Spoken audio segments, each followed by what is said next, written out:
PC tips and ട്രിക്സിലേക്ക് ഏവർക്കും സ്വാഗതം. വരുന്ന LDC 2024, LGS 2024 എക്സാംസിന് വേണ്ടി പ്രിപ്പയർ ചെയ്യുന്നവർക്ക് വേണ്ടിയിട്ടുള്ള സിലബസ് പ്രകാരമുള്ള ഫ്രീ ക്ലാസ്സുകൾ നമ്മുടെ ചാനലിലൂടെ സ്റ്റാർട്ട് ചെയ്തിട്ടുണ്ട്. ഒരു ദിവസം 6 ക്ലാസ്സുകൾ വെച്ചാണ് നമ്മൾ നൽകുന്നത്.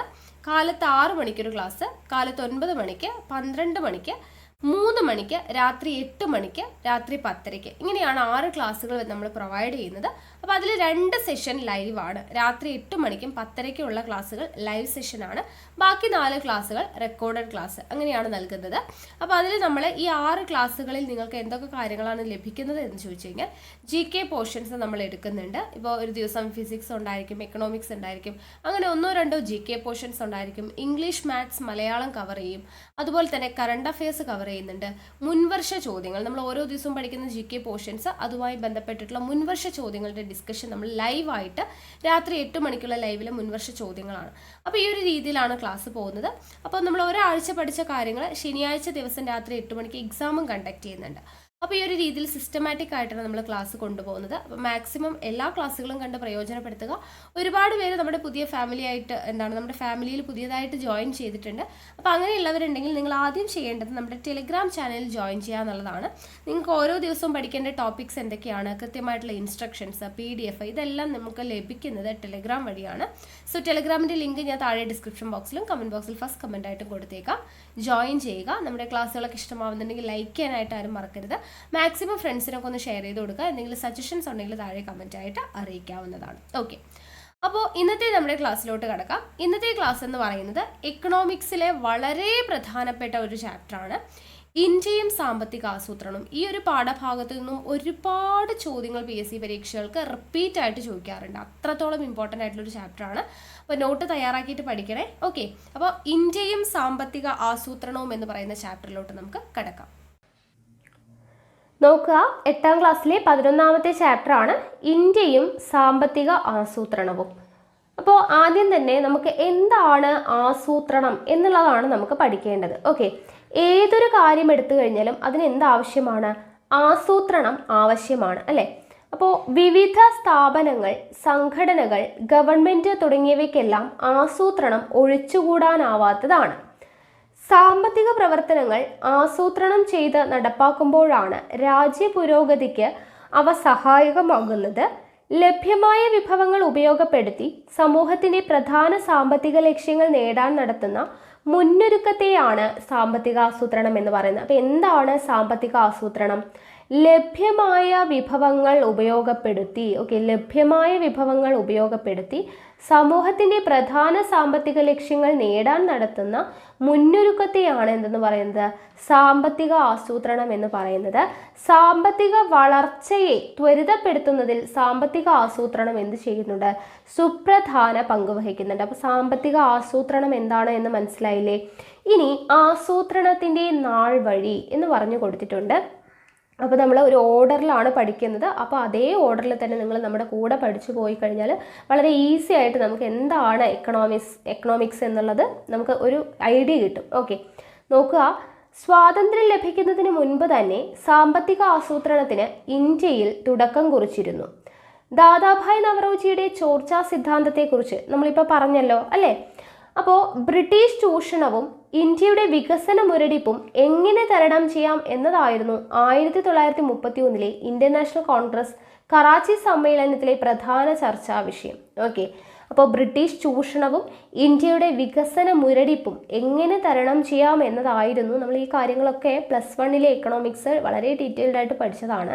അപ്പോൾ ആ ഒരു ക്ലാസ് കണ്ടവർക്ക് ഇത് വളരെ എളുപ്പമായിട്ട് തോന്നും. ഓക്കെ, അപ്പോൾ ഇന്ത്യയുടെ വികസന മുരടിപ്പ് എങ്ങനെ തരണം ചെയ്യാം എന്നുള്ളതായിരുന്നു എന്തിൻ്റെ 1931 ഇന്ത്യൻ നാഷണൽ കോൺഗ്രസ് കറാച്ചി സമ്മേളനത്തിലെ പ്രധാന ചർച്ചാ വിഷയം. ഇതിനെ തുടർന്ന് ജവഹർലാൽ നെഹ്റുവിൻ്റെ നേതൃത്വത്തിൽ 1938 ദേശീയ ആസൂത്രണ സമിതി, നാഷണൽ പ്ലാനിംഗ് കമ്മിറ്റി രൂപീകരിച്ചു. 1938 ജവഹർലാൽ നെഹ്റുവിൻ്റെ നേതൃത്വത്തിൽ എന്ത് വരുന്നത്? ദേശീയ ആസൂത്രണ സമിതി രൂപീകരിക്കുന്നത്. 1944 ഇന്ത്യയിലെ ഒരു സംഘം വ്യവസായികൾ ബോംബെ നഗരത്തിൽ സമ്മേളിച്ച് ഇന്ത്യയുടെ സാമ്പത്തിക വികസനത്തിന് വേണ്ടി ഒരു പദ്ധതി തയ്യാറാക്കി. ഇതാണ് ബോംബെ പദ്ധതി എന്നറിയപ്പെടുന്നത്. ഓക്കെ, അപ്പോൾ ദേശീയ ആസൂത്രണ സമിതി 1938 1944 എന്ത് ബോംബെ പദ്ധതി. എന്താണ് ബോംബെ പദ്ധതി എന്ന് പറയുന്നത്? ഇന്ത്യയിലെ ഒരു സംഘം വ്യവസായികൾ ബോംബെ നഗരത്തിൽ സമ്മേളിച്ച് ഇന്ത്യയുടെ സാമ്പത്തിക വികസനത്തിന് വേണ്ടി കൊണ്ടുവന്ന ഒരു പദ്ധതിയാണ് ബോംബെ പദ്ധതി എന്നറിയപ്പെടുന്നത്. പ്രമുഖ സാമൂഹിക പ്രവർത്തകനായിട്ടുള്ള MN റോയ് ആവിഷ്കരിച്ച ജനകീയ പദ്ധതിയും ഇന്ത്യയുടെ ആസൂത്രണ ആശയങ്ങൾക്ക് കരുത്തേകി. അപ്പോൾ ജനകീയ പദ്ധതി ആവിഷ്കരിച്ചത് ആരാണ്? MN റോയ് ആണ്. MN റോയ് ആണ് ജനകീയ പദ്ധതി ആവിഷ്കരിച്ചത്. അപ്പോൾ അതും ഇന്ത്യയുടെ ആസൂത്രണ ആശയങ്ങൾക്ക് കരുത്തേകി. 1948 സ്വതന്ത്ര ഭാരതത്തിൽ ആദ്യമായി വ്യാവസായിക നയം രൂപീകരിച്ചത് ആസൂത്രണത്തിലൂടെ ഇന്ത്യയുടെ വികസനം എന്ന ലക്ഷ്യത്തിന് കരുത്തേകി. അപ്പോൾ വ്യാവസായിക നയം ആദ്യമായിട്ട് രൂപീകരിച്ചത് എപ്പോഴാണ്? 1948 ആസൂത്രണത്തിലൂടെ ഇന്ത്യയുടെ വികസനം എന്ന ലക്ഷ്യത്തിന് കരുത്തേകി. ഇന്ത്യയുടെ സാമ്പത്തിക ആസൂത്രണത്തിന് വ്യക്തമായ മാർഗനിർദ്ദേശങ്ങൾ നൽകിയ വിശ്വേശ്വരയ്യ ഇന്ത്യൻ ആസൂത്രണത്തിന്റെ പിതാവ് എന്നറിയപ്പെടുന്നു. അപ്പോൾ ഇന്ത്യൻ ആസൂത്രണത്തിന്റെ പിതാവ് എന്നറിയപ്പെടുന്ന ആരാണ്? വിശ്വേശ്വരയ്യാണ്. ഇന്ത്യൻ ആസൂത്രണത്തിന്റെ പിതാവ് വിശ്വേശ്വരയ്യാണ്. ഇന്ത്യയുടെ ആസൂത്രിത സമ്പദ് വ്യവസ്ഥ പ്ലാൻഡ് എക്കണോമി ഓഫ് ഇന്ത്യ എന്ന വിഖ്യാതമായ ഗ്രന്ഥം രചിച്ചത് വിശ്വേശ്വരയ്യാണ്. ഓക്കെ, അപ്പം വിശ്വേശ്വരയ്യയുടെ വിഖ്യാതമായ ഗ്രന്ഥം ഏതാണ്? ഇന്ത്യയുടെ ആസൂത്രിത സമ്പദ് വ്യവസ്ഥ പ്ലാൻഡ് എക്കണോമി ഓഫ് ഇന്ത്യ. ആരുടേതാണ്? വിശ്വേശ്വരയ്യയുടേതാണ്. 1950 മാർച്ച് 15 കേന്ദ്രമന്ത്രിസഭ ഒരു പ്രമേയത്തിലൂടെ ആസൂത്രണ കമ്മീഷൻ രൂപം നൽകി. 1950 മാർച്ച് 15 ആസൂത്രണ കമ്മീഷന് രൂപം നൽകുന്നത്. ഓക്കെ, അപ്പോൾ ഇവിടെ കുറേ വർഷങ്ങൾ കൊടുത്തിട്ടുണ്ട്, അതൊന്ന് ഫില്ല് ചെയ്യാനാണ് പറഞ്ഞിട്ടുള്ളത്. അപ്പോൾ 1937 നമ്മൾ പഠിച്ചു ദേശീയ ആസൂത്രണ സമിതിയാണ്. 1944 എന്താണ്? ബോംബെ പദ്ധതി എന്ന് പഠിച്ചു അല്ലേ. ദെൻ 1948 എന്താണ് നമ്മൾ പഠിച്ചത്? 1948 ആദ്യമായിട്ട് വ്യാവസായിക നയം വരുന്നത് അല്ലേ. ആദ്യമായിട്ട് വ്യാവസായിക നയം വരുന്നത് 1948 1950 എന്ത് വരുന്നത്? ആസൂത്രണ കമ്മീഷന്റെ രൂപീകരണം. അപ്പോൾ ഇതൊന്ന് പഠിച്ചു വെക്കുക, ഓരോ വർഷത്തിലും എന്താണ് നടന്നത് എന്നുള്ളത്. ഓക്കെ, ഇനി ഇന്ത്യൻ സാമ്പത്തികാസൂത്രണത്തിന്റെ ലക്ഷ്യങ്ങൾ എന്തൊക്കെയാണ് എന്ന് കൊടുത്തിട്ടുണ്ട്. സമൂഹത്തിന്റെ പൊതുവായ ആവശ്യങ്ങളുടെ അടിസ്ഥാനത്തിലാണ് സാമ്പത്തിക ആസൂത്രണത്തിന്റെ ലക്ഷ്യങ്ങൾ നിശ്ചയിക്കുന്നത് അല്ലെ. സമൂഹത്തിന്റെ പൊതുവായ ആവശ്യങ്ങളുടെ അടിസ്ഥാനത്തിലാണ് സാമ്പത്തിക ആസൂത്രണത്തിന്റെ ലക്ഷ്യങ്ങൾ നിശ്ചയിക്കുന്നത്. അപ്പൊ ആസൂത്രണത്തിന്റെ പ്രധാനമായിട്ടുള്ള പൊതുവായിട്ടുള്ള ലക്ഷ്യങ്ങൾ എന്ന് പറയുന്നത് എന്തൊക്കെയാണ്?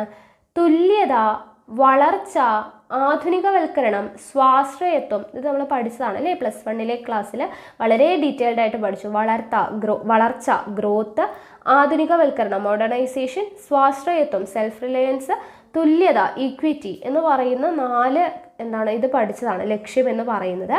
അപ്പോൾ ഈ ഓരോ ലക്ഷ്യവും എന്താണ് എന്നുള്ളത് വളരെ ഡീറ്റെയിൽഡ് ആയിട്ട് പറയുന്നുണ്ട്, നോക്കുക. ആദ്യത്തേത് വളർച്ച. അതായത് രാജ്യത്തെ മൊത്തം സാധനങ്ങളുടെയും സേവനങ്ങളുടെയും ഉൽപാദന വർധനവിനെയാണ് വളർച്ച എന്നതുകൊണ്ട് അർത്ഥമാക്കുന്നത്. ഓക്കെ, വളർച്ച എന്ന് പറഞ്ഞാൽ എന്താണ്? രാജ്യത്തെ മൊത്തം സാധനങ്ങളുടെയും സേവനങ്ങളുടെയും ഉൽപാദന വർധനവാണ് വളർച്ച എന്ന് പറയുന്നത്. സമ്പദ്ഘടനയിലെ പ്രാഥമികം, ദ്വിതീയം, തൃതീയം എന്നീ മേഖലകളെ കുറിച്ച് നമ്മൾ പഠിച്ചിട്ടുണ്ട് അല്ലെ. പ്രാഥമിക മേഖല കൃഷി അല്ലെ, കാർഷിക മേഖല. ദ്വിതീയ മേഖല എന്ന് പറഞ്ഞാൽ വ്യാവസായിക മേഖല. തൃതീയ മേഖല എന്ന് പറഞ്ഞാൽ സേവന മേഖല. നമ്മൾ മേഖലകളെ കുറിച്ച് പഠിച്ചതാണ്. അപ്പോൾ ഈ മേഖലകളിലെ ഉൽപാദന വർധനവിന്റെ അടിസ്ഥാനത്തിലാണ് വളർച്ച കണക്കാക്കുന്നത് അല്ലെ. 3 മേഖലയിലെയും ഉൽപാദന വർധനവിന്റെ അടിസ്ഥാനത്തിലാണ് വളർച്ച കണക്കാക്കുന്നത്.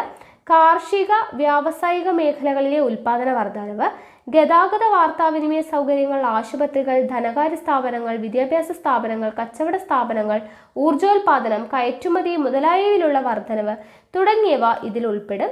രാജ്യത്തിന്റെ പുരോഗതിക്ക് സഹായകമായതുകൊണ്ടാണ് വളർച്ച ആസൂത്രണത്തിന്റെ പ്രധാന ലക്ഷ്യമായിട്ട് കൈക്കൊണ്ടിട്ടുള്ളത്. ഓക്കെ, അപ്പോൾ വളർച്ച എന്ന് പറഞ്ഞാൽ എന്താണെന്ന് മനസ്സിലായല്ലോ. പ്രധാനമായും 3 മേഖലയിൽ, അതായത് പ്രാഥമിക മേഖല, ദ്വിതീയ മേഖല, തൃതീയ മേഖല, കാർഷിക മേഖല, വ്യാവസായിക മേഖല, സേവന മേഖല തുടങ്ങിയവയിലുള്ള വളർച്ച. അടുത്തത് ആധുനികവൽക്കരണം, മോഡേണൈസേഷൻ എന്ന് പറയുന്നത് എന്താണ്? അതായത് ആദ്യത്തെ ഇവിടെ 2 ചിത്രങ്ങൾ തമ്മിലുള്ള വ്യത്യാസം കൊടുത്തിട്ടുണ്ട്. ഒന്നിൽ നോക്കുക എങ്ങനെയാണ് ഉഴുതുന്നത്, കാളി ഉപയോഗിച്ചിട്ടാണ്. രണ്ടാമത്തേൽ ട്രാക്ടർ ഉപയോഗിച്ചിട്ടാണ് ചെയ്യുന്നത് അല്ലേ. അപ്പോൾ കൃഷി രീതിയിൽ എന്താണ് അവിടെ വ്യത്യസ്തതയുണ്ട്. അപ്പോൾ ചുവടെ നൽകിയിട്ടുള്ള സൂചനകളുടെ അടിസ്ഥാനത്തിൽ ഒന്നാമത്തെ ചിത്രത്തിലെ കൃഷിയും രണ്ടാമത്തെ കൃഷിയും തമ്മിലുള്ള താരതമ്യം എന്താണ്, സമയലാഭം അല്ലേ. നമ്മൾ മെഷീൻസ് ഉപയോഗിക്കുമ്പോൾ അതിനനുസരിച്ചിട്ടുള്ള സമയലാഭം, യന്ത്രത്തിൻ്റെ ഉപയോഗം, അധ്വാന ഭാരത്തിൻ്റെ ലഘൂകരണം, ഇങ്ങനെയുള്ള മാറ്റങ്ങളൊക്കെ വരുന്നുണ്ട്. യന്ത്രങ്ങളും സാങ്കേതിക വിദ്യയും വികാസം പ്രാപിച്ചത് ഉൽപാദന വർധനവിനും മനുഷ്യപ്രയത്നത്തിന്റെ ലഘൂകരണത്തിനും കാരണമായി. നൂതന സാങ്കേതിക വിദ്യ ഉപയോഗപ്പെടുത്തലാണ് ആധുനികവൽക്കരണം. ഓക്കെ, നമ്മൾ ചെയ്യുന്ന എന്താണ് ഉൽപാദനം അല്ലെങ്കിൽ എന്താണോ നമ്മൾ ചെയ്യുന്നത് അതിൽ കൊണ്ടുവരുന്ന നൂതന സാങ്കേതിക വിദ്യ അതിൽ പ്രയോഗിക്കുക, അതാണ് എന്തെന്ന് പറയുന്നത്, ആധുനികവൽക്കരണം എന്ന് പറയുന്നത്. അപ്പോൾ ആധുനികവൽക്കരണം ചരക്കു നീക്കവും യാത്രയും എന്താക്കി, വേഗത്തിലാക്കി. ഇത് സമയലാഭവും അതിലൂടെ സാമ്പത്തിക നേട്ടവും ഉണ്ടാക്കി. ആധുനിക വാർത്താവിനിമയ സൗകര്യങ്ങൾ ജീവിത നിലവാരവും സുരക്ഷിതത്വവും വർദ്ധിക്കുന്നതിനും ഗവൺമെന്റിന്റെ സേവനങ്ങൾ വളരെ പെട്ടെന്ന് തന്നെ ജനങ്ങളിലേക്ക് എത്തിക്കുന്നതിനും ഉപകരിച്ചു. ആധുനികവൽക്കരണം നൂതന സാങ്കേതിക വിദ്യയുടെ പ്രയോജനപ്പെടുത്തൽ മാത്രമല്ല, സമൂഹത്തിന്റെ കാഴ്ചപ്പാടിലുള്ള മാറ്റം കൂടിയാണ്. സ്ത്രീകളുടെ അവകാശ സംരക്ഷണം, സാമൂഹ്യ സുരക്ഷിതത്വം, പുതിയ സാമൂഹ്യ മാറ്റങ്ങൾ തുടങ്ങിയവയും ആധുനികവൽക്കരണത്തിന്റെ ഭാഗമാണ്. ഓക്കെ, സ്ത്രീകളുടെ അവകാശ സംരക്ഷണം, സാമൂഹ്യ സുരക്ഷിതത്വം, പുതിയ സാമൂഹിക മാറ്റങ്ങൾ, അതായത് നമ്മൾ +1 ക്ലാസ്സിൽ പഠിച്ചു പുതിയ യന്ത്രങ്ങൾ കൊണ്ടുവരിക അല്ലെങ്കിൽ പുതിയ ടെക്നിക്സ് ഉപയോഗിക്കുക എന്നുള്ളത് മാത്രമല്ല, ആധുനികവൽക്കരണം എന്ന് പറഞ്ഞാൽ അതായത് ഒരു പുതുമ കൊണ്ടുവരിക, നമ്മുടെ കാഴ്ചപ്പാടിലും ഒരു പുതുമ കൊണ്ടുവരിക. സ്ത്രീകളെ എന്താണ് വീട്ടിനകത്ത് തളച്ചിടാതെ പുരുഷന്മാരെ പോലെ പുറത്തുപോയി ജോലി ചെയ്യാനും അങ്ങനെയുള്ള എല്ലാ കാര്യങ്ങളിലും നമ്മുടെ ചിന്തകൾക്കും ഒരു പുതിയ മാറ്റം കൊണ്ടുവരിക, പുതിയ സാമൂഹിക മാറ്റങ്ങൾ കൊണ്ടുവരിക. ഇതെല്ലാം എന്താണ്, ആധുനികവൽക്കരണത്തിൻ്റെ ഭാഗമാണ് എന്നുള്ളതാണ് പറയുന്നത്. ഓക്കെ, അടുത്തത് സ്വാശ്രയത്വം, സെൽഫ് റിലയൻസ് എന്ന് പറയുന്നത് എന്താണ്, അതായത് നമ്മുടെ വീടുകളിലൊക്കെ എന്തുണ്ട്, അടുക്കളത്തോട്ടങ്ങൾ കാണാറുണ്ട് അല്ലേ. അപ്പോൾ ചെറിയ തോതിലെങ്കിലും കൃഷി ചെയ്യുന്നവർക്ക് പച്ചക്കറിയുടെ കാര്യത്തിൽ മറ്റുള്ളവരെ കൂടുതലായിട്ട് ആശ്രയിക്കേണ്ടി വരുന്നില്ല. സാമ്പത്തിക ലാഭവും മനുഷ്യവിഭവശേഷിയുടെ പ്രയോജനപ്പെടുത്തലും ഇതിലൂടെ സാധ്യമാകുന്നു. സ്വാതന്ത്ര്യം ലഭിക്കുമ്പോൾ നമ്മുടെ രാജ്യത്തിൻ്റെ ഭക്ഷ്യധാന്യ ഉൽപ്പാദനത്തിൻ്റെ അവസ്ഥ നമ്മൾ എന്താണെന്നുള്ളത് പഠിച്ചിട്ടുണ്ട് അല്ലേ. ഭക്ഷ്യധാന്യങ്ങൾക്കായുള്ള വിദേശ ആശ്രയത്വം കൂടുതൽ ദാരിദ്ര്യത്തിന് കാരണമായി. ലഭ്യമായ വിഭവങ്ങൾ ഉപയോഗിച്ച് ഇന്ത്യയുടെ മാനവശേഷി പ്രയോജനപ്പെടുത്തി കൃഷിയും വ്യവസായത്തിലും സേവന മേഖലയിലും സ്വയം പര്യാപ്തത നേടാനും വിദേശ ആശ്രയത്വം ഇല്ലാതാക്കാനുമാണ് സ്വാശ്രയത്വം ലക്ഷ്യമാക്കുന്നത്. ഓക്കെ, അതായത് നമ്മുടെ നാട്ടിൽ ലഭ്യമായിട്ടുള്ള വിഭവങ്ങൾ ഉപയോഗിച്ച് ഇന്ത്യയുടെ മാനവശേഷി പ്രയോജനപ്പെടുത്തി കൃഷിയിലും വ്യവസായത്തിലും സേവന മേഖലയിലും എന്ത് ചെയ്യുക, നമ്മൾ സ്വയം പര്യാപ്തത നേടുക, സ്വയം പര്യാപ്തത, നമ്മൾ സെൽഫ് സഫിഷ്യൻ്റ് ആവുക, വിദേശ ആശ്രയത്വം ഇല്ലാതാക്കുക. ഓക്കെ, വിദേശത്ത് നിന്നും ഇറക്കുമതി ചെയ്യുന്നതൊക്കെ നിർത്തിവെച്ച് നമുക്ക് ആവശ്യമായിട്ടുള്ള പ്രോഡക്ട്സ് നമ്മുടെ നാട്ടിൽ തന്നെ ഉണ്ടാക്കുക എന്നുള്ളതാണ്, സെൽഫ് സഫിഷ്യൻ്റ് ആവുക എന്നുള്ളതാണ് സ്വാശ്രയത്വം എന്ന് പറയുന്നത്. അടിസ്ഥാന വ്യവസായങ്ങൾ, ഊർജോൽപാദനം എന്നിവയിലെ സ്വയം പര്യാപ്തത രാജ്യത്തെ സാമ്പത്തിക വളർച്ചയ്ക്ക് സഹായകമാകും. ഓക്കെ, അപ്പോൾ അതാണ് സ്വയം പര്യാപ്തത അല്ലെങ്കിൽ സ്വാശ്രയത്വം എന്ന് പറയുന്നത്. വിദേശ രാജ്യങ്ങളെ ഒന്നിനും വേണ്ടി ആശ്രയിക്കാതെ നമുക്ക് വേണ്ട സാധനങ്ങളൊക്കെ നമ്മുടെ നാട്ടിൽ തന്നെ ഉൽപ്പാദിപ്പിക്കുക എന്നുള്ളതാണ്. ഓക്കെ, അടുത്തത് തുല്യത. അതായത് നമുക്കറിയാം നമ്മുടെ അടിസ്ഥാനമായിട്ടുള്ള ആവശ്യങ്ങൾ എന്തൊക്കെയാണ്, ആഹാരം, വസ്ത്രം, പാർപ്പിടം, സാക്ഷരത, ഇതൊക്കെയാണ് നമുക്ക് അടിസ്ഥാനമായിട്ട് വേണ്ട ആവശ്യങ്ങൾ. അപ്പോൾ ഇന്ത്യയിലെ എല്ലാ പൗരന്മാർക്കും അടിസ്ഥാന ആവശ്യങ്ങളായിട്ടുള്ള ആഹാരം, വസ്ത്രം, പാർപ്പിടം, വിദ്യാഭ്യാസം, കുടിവെള്ളം, ആരോഗ്യരക്ഷ തുടങ്ങിയവ നിറവേറുകയും സമ്പത്തിന്റെ നീതിപൂർവമായിട്ടുള്ള വിതരണം സാധ്യമാവുകയും ചെയ്യുക എന്നതാണ് തുല്യതയുടെ ലക്ഷ്യം. ഓക്കെ, അപ്പോൾ പണക്കാർ വേറെ പാവപ്പെട്ടവർ വേറെ എന്നിങ്ങനെ ഇരിക്കാതെ എല്ലാവർക്കും, ഓക്കെ, സമൂഹത്തിലെ എല്ലാ ജനങ്ങൾക്കും തുല്യമായിട്ട് എല്ലാവർക്കും അടിസ്ഥാന സൗകര്യങ്ങൾ ലഭ്യമാക്കുക എന്നുള്ളതാണ് തുല്യത കൊണ്ട് ഉദ്ദേശിക്കുന്നത്. വളർച്ചയും ആധുനികവൽക്കരണവും സ്വാശ്രയത്വവും പൂർണ്ണമായും ജനങ്ങൾക്ക് പ്രയോജനപ്പെടുത്തണമെങ്കിൽ തുല്യത ഉറപ്പാക്കേണ്ടത് എന്താണ്, അനിവാര്യമാണ്. ഓക്കെ, അപ്പോൾ എന്താണ് 3 ലക്ഷ്യങ്ങൾ, ആസൂത്രണത്തിൻ്റെ 3 ലക്ഷ്യങ്ങൾ, 4 ലക്ഷ്യങ്ങൾ എന്നുള്ളത് നമ്മളിപ്പോൾ പഠിച്ചു. ഇനി ആസൂത്രണ കമ്മീഷനും പഞ്ചവത്സര പദ്ധതികളെക്കുറിച്ചാണ് പഠിക്കാനായിട്ട് പോകുന്നത്. അപ്പോൾ നമ്മളിപ്പോൾ പറഞ്ഞിട്ടുള്ള എല്ലാ ലക്ഷ്യങ്ങളും ഫലപ്രാപ്തിയിൽ എത്തിക്കുന്നതിനുള്ള പദ്ധതികൾ തയ്യാറാക്കാൻ വേണ്ടിയിട്ടാണ് നമ്മൾ പറഞ്ഞു 1950 മാർച്ച് 15 കേന്ദ്രമന്ത്രിസഭ ഒരു പ്രമേയത്തിലൂടെ എന്ത് രൂപം നൽകുന്നത്, ആസൂത്രണ കമ്മീഷന് രൂപം നൽകുന്നത്. നമ്മളിപ്പോൾ പറഞ്ഞ ആസൂത്രണത്തിന് 4 ലക്ഷ്യങ്ങളായിട്ടുള്ള വളർച്ച, ആധുനികവൽക്കരണം, സ്വാശ്രയത്വം, തുല്യത, ഇതെല്ലാം ഫലപ്രാപ്തിയിൽ എത്തിക്കുന്നതിന് വേണ്ടിയിട്ടാണ് 1950 മാർച്ച് 15 എന്തിന് രൂപം നൽകുന്നത്, നൽകുന്നത്?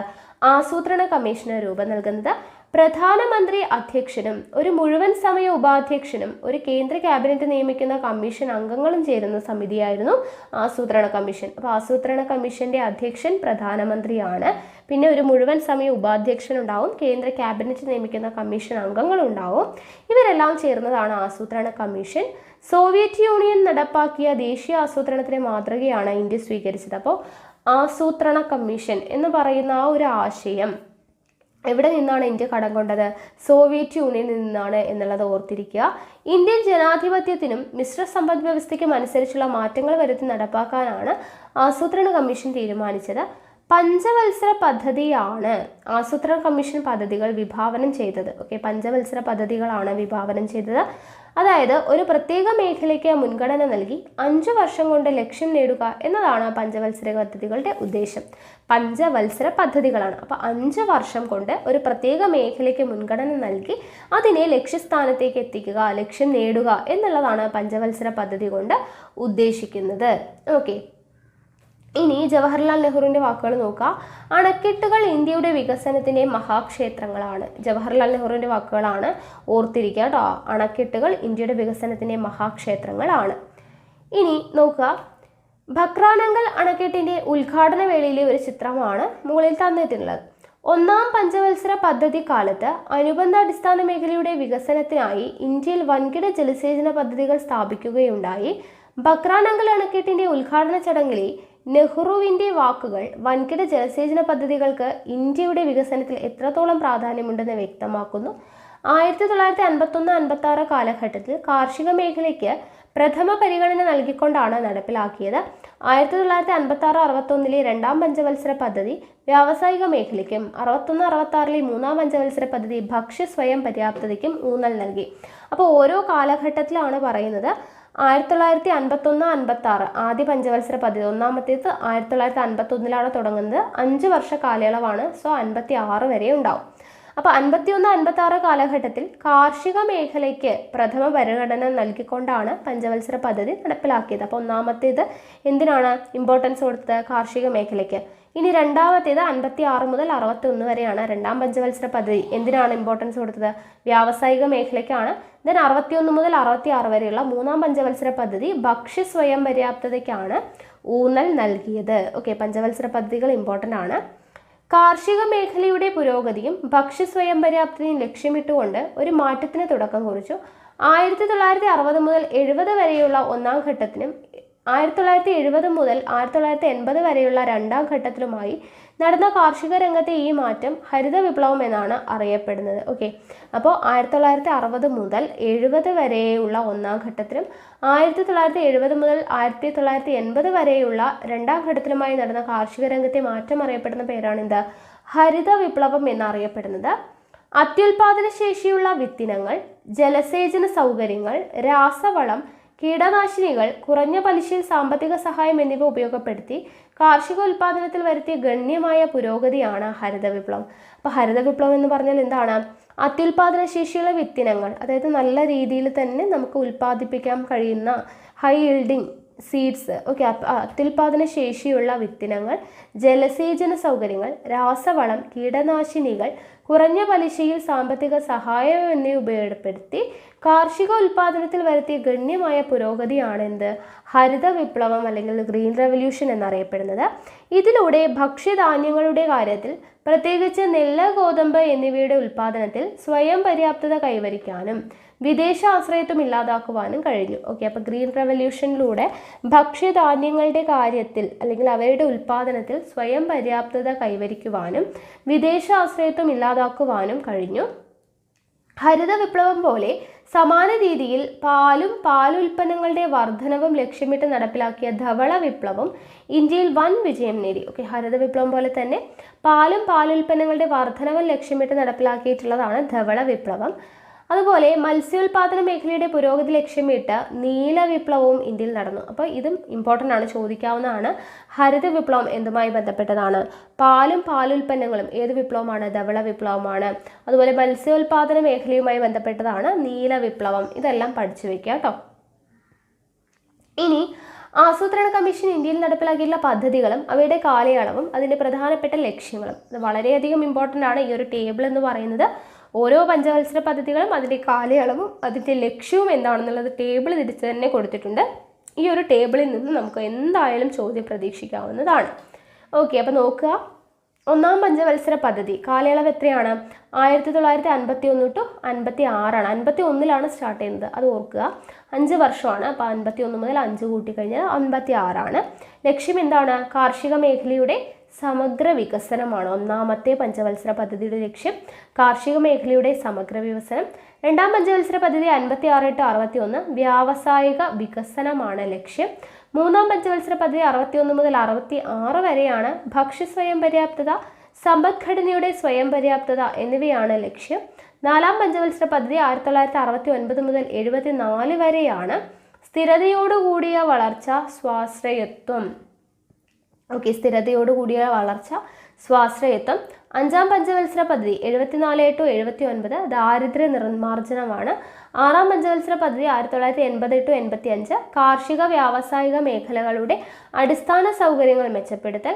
ഏഴാം പഞ്ചവത്സര പദ്ധതിയുടേത് എന്താണ്? 1985 ടു 90 ആധുനികവൽക്കരണം, തൊഴിലവസരങ്ങളുടെ വർധനവ്. ദെൻ എട്ടാം പഞ്ചവത്സര പദ്ധതിയുടേതാണ് 1992 ടു 97 മാനവശേഷി വികസനമാണ് എട്ടാം പഞ്ചവത്സര പദ്ധതിയുടെ ലക്ഷ്യം. ദെൻ ഒൻപതാം പഞ്ചവത്സര പദ്ധതിയുടെ ലക്ഷ്യം എന്താണ്? ഗ്രാമീണ വികസനവും വികേന്ദ്രീകൃത ആസൂത്രണവുമാണ്. വർഷം 97 ടു 2002. പത്താം പഞ്ചവത്സര പദ്ധതി 2002 ടു 2007 ആണ്. മൂലധന നിക്ഷേപം വർദ്ധിപ്പിക്കുക എന്നുള്ളതാണ് ലക്ഷ്യം. 11ാം പഞ്ചവത്സര പദ്ധതി 2007 ടു 12 ആണ്. മുഴുവൻ ജനവിഭാഗങ്ങളുടെയും സമഗ്ര വികസനം. 12ാം പഞ്ചവത്സര പദ്ധതി 2012 ടു 2017 ആണ്. സുസ്ഥിര വികസനമാണ് ലക്ഷ്യം. ഓക്കെ, അപ്പോൾ ഈ ഒരു ടേബിൾ വളരെയധികം ഇമ്പോർട്ടൻ്റ് ആണ്. നമ്മളിത് കുറേ തവണയായിട്ട് ഈ ഒരു ടേബിൾ പഠിക്കുന്നുണ്ട്. അപ്പോൾ അത് നിങ്ങളൊന്ന് വായിച്ച് മനസ്സിലാക്കി പഠിക്കുക. ഓക്കെ, ഇനി ആസൂത്രണത്തിൻ്റെ നിർവഹണത്തിൽ കാലാനുസൃതമായിട്ടുള്ള മാറ്റങ്ങൾ ഉണ്ടായി. വികേന്ദ്രീകൃത ആസൂത്രണമാണ് ഈ മാറ്റത്തിന് തുടക്കം കുറിച്ചത്. അപ്പോൾ എന്താണ് വികേന്ദ്രീകൃത ആസൂത്രണം എന്നുള്ളത് നോക്കാം. വികേന്ദ്രീകൃത ആസൂത്രണം. ഇവിടെ നോക്കുക, പഞ്ചായത്തി രാജ് ആക്ട് പാർലമെന്റ് പാസ്സാക്കി. 73-74 ഭരണഘടനാ ഭേദഗതി നിലവിൽ വന്നു. പ്രാദേശിക വികസനം ഗ്രാമസഭകളിലൂടെ ത്രിതല പഞ്ചായത്ത് സംവിധാനം നിലവിൽ വന്നു. അപ്പോൾ ഇവിടെ നൽകിയിരിക്കുന്ന കൊളാഷിൽ എന്തൊക്കെ കാര്യങ്ങളാണ് പറഞ്ഞിട്ടുള്ളത്? 73-74 ഭരണഘടനാ ഭേദഗതി, പഞ്ചായത്തി രാജ്, ത്രിതല പഞ്ചായത്ത്, ഗ്രാമസഭ, അല്ലേ? അപ്പോൾ ഇതെല്ലാം തന്നെ തദ്ദേശ സ്വയംഭരണ സ്ഥാപനങ്ങളുമായി ബന്ധപ്പെട്ടവയാണ്. 1992 പാർലമെന്റ് പാസ്സാക്കുകയും 1993 നിലവിൽ വരികയും ചെയ്ത 73-74 ഭരണഘടനാ ഭേദഗതി നിയമങ്ങൾ പഞ്ചായത്തി രാജ്, നഗരപാലിക സംവിധാനങ്ങൾ നിലവിൽ വരുന്നതിനിടയാക്കി. ഓക്കെ, അപ്പോൾ 73-74 ഭരണഘടനാ ഭേദഗതി എന്ന് പറയുന്നത് എന്താണ്? അത് 1992 പാർലമെന്റ് പാസ്സാക്കുന്നത്, 1993 നിലവിൽ വരുന്നത്. ഈ 73-74 ഭരണഘടനാ ഭേദഗതി നിയമങ്ങൾ എന്തിനെക്കുറിച്ചൊക്കെയാണ്? പഞ്ചായത്തി രാജ്, നഗരപാലിക സംവിധാനങ്ങൾ നിലവിൽ വരുന്നതിന് ഇടയാക്കിയതാണ് 73-74 ഭരണഘടനാ ഭേദഗതി നിയമങ്ങൾ. ഓക്കെ, അപ്പോൾ പാർലമെന്റ് പാസ്സാക്കിയത് 92 നിലവിൽ വന്നത് 93 ഓർത്തിരിക്കുക. ഇനി നോക്കുക, പഞ്ചായത്തുകൾ ഗ്രാമപഞ്ചായത്ത്, ബ്ലോക്ക് പഞ്ചായത്ത്, ജില്ലാ പഞ്ചായത്ത് എന്നിങ്ങനെ 3 തലങ്ങളായി മാറി. ഓക്കെ, പഞ്ചായത്ത്, ഗ്രാമപഞ്ചായത്ത്, ബ്ലോക്ക് പഞ്ചായത്ത്, ജില്ലാ പഞ്ചായത്ത് എന്നിങ്ങനെ 3 തലങ്ങളായി മാറി. 9ാം പഞ്ചവത്സര പദ്ധതി കാലത്ത് നിലവിൽ വന്ന ഈ മാറ്റം വികേന്ദ്രീകൃത ആസൂത്രണത്തിന് തുടക്കം കുറിക്കലായിരുന്നു. ഓക്കെ, 9ാം പഞ്ചവത്സര പദ്ധതി കാലത്തുണ്ടായിട്ടുള്ള ഈ മാറ്റം വികേന്ദ്രീകൃത ആസൂത്രണത്തിന് തുടക്കം കുറിക്കലായിരുന്നു. ദേശീയ തലത്തിൽ പദ്ധതികൾ ആസൂത്രണം ചെയ്ത് നടപ്പാക്കിയിരുന്ന കേന്ദ്രീകൃത ആസൂത്രണ രീതിയായിരുന്നു അതുവരെ നിലനിന്നിരുന്നത്. വികേന്ദ്രീകൃത ആസൂത്രണത്തിലൂടെ അധികാരവും സാമ്പത്തിക വിഭവങ്ങളും പ്രാദേശിക വികസനത്തിന് വിനിയോഗിക്കാൻ ത്രിതല പഞ്ചായത്തുകൾക്കും നഗരസഭകൾക്കും സാധിച്ചു. ഓക്കെ, വികേന്ദ്രീകൃത ആസൂത്രണത്തിൽ ഗ്രാമസഭകൾക്ക് മുഖ്യമായ പങ്കുണ്ട്. ഗ്രാമസഭകളുടെ പ്രവർത്തനങ്ങൾ എന്തൊക്കെയാണ് എന്നുള്ളത് നമ്മൾ പഠിച്ചിട്ടുണ്ട്. പ്രാദേശിക വികസനം സാധ്യമാക്കുന്നതിൽ ത്രിതല പഞ്ചായത്ത് സംവിധാനത്തിലെ ഗ്രാമപഞ്ചായത്ത്, ബ്ലോക്ക് പഞ്ചായത്ത്, ജില്ലാ പഞ്ചായത്ത് എന്നീ 3 തലങ്ങൾക്കും പങ്കുണ്ട്. ഓക്കെ, പ്രാദേശിക വികസനം സാധ്യമാക്കുന്നതിൽ ഈ 3 പഞ്ചായത്ത്, അതായത് ഗ്രാമപഞ്ചായത്ത്, ബ്ലോക്ക് പഞ്ചായത്ത്, ജില്ലാ പഞ്ചായത്ത്, ഇതിന് 3നും എന്തുണ്ട്? തുല്യമായിട്ടുള്ള ഇതുണ്ട്. അപ്പോൾ നോക്കുക, ഓരോ പഞ്ചായത്തിൻ്റെയും കൊടുത്തിട്ടുണ്ട്. ഗ്രാമപഞ്ചായത്ത് എന്തൊക്കെയാണ്?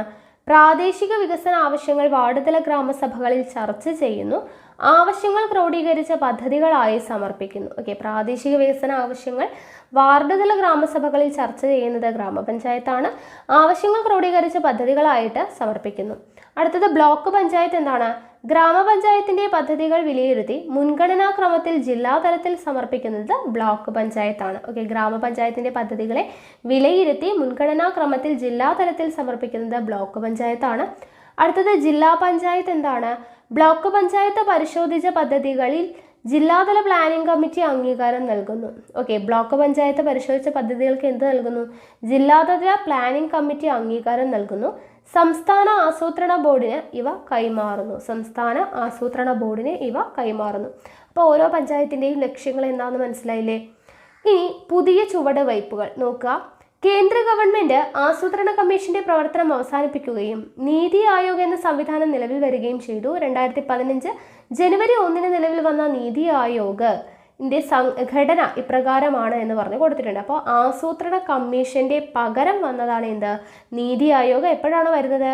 2015 ജനുവരി 1 ഓക്കെ, 2015 ജനുവരി 1 നീതി ആയോഗ് നിലവിൽ വരുന്നത്. നീതി ആയോഗിന്റെ ഘടന എന്താണ്? പ്രധാനമന്ത്രിയാണ് അധ്യക്ഷൻ. നീതി ആയോഗിന്റെ അധ്യക്ഷൻ ആരാണ്? പ്രധാനമന്ത്രിയാണ്. ഭരണസമിതിയിൽ എല്ലാ മുഖ്യമന്ത്രിമാരും കേന്ദ്രഭരണ പ്രദേശങ്ങളിലെ ലഫ്റ്റനന്റ് ഗവർണർമാരും പ്രധാനമന്ത്രി നിയോഗിക്കുന്ന ഉപാധ്യക്ഷനും സ്ഥിരം അംഗങ്ങളായിട്ടുണ്ട്. അപ്പം നീതി ആയോഗിൽ വരുന്നത് അധ്യക്ഷൻ, പ്രധാനമന്ത്രി, ഭരണസമിതിയിലെ എല്ലാ മുഖ്യമന്ത്രിമാരും കേന്ദ്രഭരണ പ്രദേശങ്ങളിലെ ലഫ്റ്റനന്റ് ഗവർണർമാരും പ്രധാനമന്ത്രി നിയോഗിക്കുന്ന ഉപാധ്യക്ഷനും സ്ഥിരാംഗങ്ങളായിട്ടുണ്ട്. 2 പാർട്ട് ടൈം അംഗങ്ങളും 4 അനൗദ്യോഗിക അംഗങ്ങളും ചീഫ് എക്സിക്യൂട്ടീവ് ഓഫീസറും ഇതിൽ ഉൾപ്പെടും. ഓക്കെ, 2 പാർട്ട് ടൈം അംഗങ്ങൾ, 4 അനൗദ്യോഗിക അംഗങ്ങൾ, ചീഫ് എക്സിക്യൂട്ടീവ് ഓഫീസർ എന്നിവരും ഉൾപ്പെടും. പ്രധാന സർവകലാശാലകളും ഗവേഷണ സ്ഥാപനങ്ങളിലും ഉള്ളവരെയാണ് താൽക്കാലിക അംഗങ്ങളാക്കുക. പ്രധാനമന്ത്രി നിയോഗിക്കുന്ന 4 കേന്ദ്രമന്ത്രിമാരാണ് അനൗദ്യോഗിക അംഗങ്ങളായി പ്രവർത്തിക്കുക. ഓക്കെ, പ്രധാനമന്ത്രി നിയോഗിക്കുന്ന 4 കേന്ദ്രമന്ത്രിമാരാണ് അനൗദ്യോഗിക അംഗങ്ങളായിട്ട് പ്രവർത്തിക്കുക. ചീഫ് എക്സിക്യൂട്ടീവ് ഓഫീസറെ പ്രധാനമന്ത്രി നിയമിക്കും. ചീഫ് എക്സിക്യൂട്ടീവ് ഓഫീസറെ നിയമിക്കുന്നത് ആരാണ്? പ്രധാനമന്ത്രിയാണ് എന്നുള്ളത് ഓർത്തിരിക്കുക. ഇനി നീതി ആയോഗിന്റെ ലക്ഷ്യങ്ങളാണ് കൊടുത്തിട്ടുള്ളത്. വ്യവസായ സേവന മേഖലകളിൽ സർക്കാർ പങ്കാളിത്തം കുറയ്ക്കുക. ഓക്കെ, നീതി ആയോഗിന്റെ ഒന്നാമത്തെ ലക്ഷ്യം എന്താണ്? വ്യവസായ സേവന മേഖലകളിൽ സർക്കാർ പങ്കാളിത്തം കുറയ്ക്കുക. കാർഷിക മേഖലയെ മിശ്ര കാർഷിക ഉൽപാദനത്തിലൂടെ പുരോഗതിയിലെത്തിക്കുക. കാർഷിക മേഖലയെ മിശ്ര കാർഷിക ഉൽപാദനത്തിലൂടെ പുരോഗതിയിലെത്തിക്കുക. പ്രബല മധ്യവർഗത്തെ സുസ്ഥിര സാമ്പത്തിക വളർച്ച നേടാൻ പ്രയോജനപ്പെടുത്തുക. മധ്യവർഗത്തെ എന്ത് ചെയ്യുക? സുസ്ഥിര സാമ്പത്തിക വളർച്ച നേടാൻ പ്രയോജനപ്പെടുത്തുക.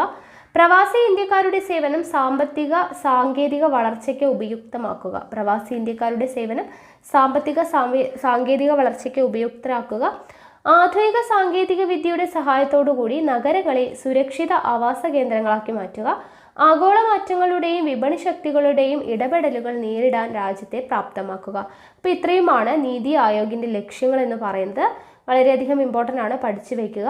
അപ്പോൾ ഇത്രയും ആയിക്കഴിഞ്ഞാൽ നമ്മുടെ 8ാം ക്ലാസ്സിലെ 11ാമത്തെ ചാപ്റ്റർ ആയിട്ടുള്ള ഇന്ത്യയും സാമ്പത്തിക ആസൂത്രണവും എന്ന് പറയുന്ന ചാപ്റ്റർ കംപ്ലീറ്റ് ആയിട്ടുണ്ട്. അപ്പോൾ നമുക്ക്